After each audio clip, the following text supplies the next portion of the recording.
Pour quelle raison nous sommes soumis strictement au marché, faisant qu'un billet passe de 80 € en 2-3 ans à 250 €? Pour quelle raison vous laissez des Martiniquais et des Guyanais dans une situation où ils sont obligés de payer un billet d'avion 800 € à 1000 €, alors que pour aller à Paris pendant les périodes creuses, c'est 400 €. C'est vraiment un problème de droit. C'est vraiment un problème d'équité. On ne peut pas jouer avec ça tout le temps. Vous nous rendez étrangers par rapport à notre géographie, la cordialité de géographie, mais vous nous pénalisez économiquement puisque vous savez que Martinique, Guadeloupe, Guyane, c'est 1 million de personnes à peu près, un marché potentiel, le grand marché possible de cohésion sous la zone.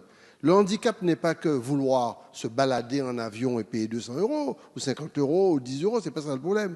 C'est vraiment la dynamique de cohésion dans les régions, dans les bassins maritimes transfrontaliers, qu'on élimine, qu'on éteint. Tant mieux. Bon, tant pis. Mais quand vous vendez les bijoux de famille, vous ne vendez pas seulement le matériel, vous vendez l'esprit. La capacité d'ingénierie. Cette capacité de créer, je n'ai jamais, en 20 ans de vie publique, entendu dire que la Martinique et la Guadeloupe seraient en position de sous-consommation parce qu'incapables de créer et de mettre en place des opérations. Ça veut dire quoi? C'est pas de vous, hein, je ne pense pas que vous avez cet état d'esprit-là, mais ça peut être considéré par les gens qui entendent que nous serions des incapables. En créole, on appelle ça des tébés.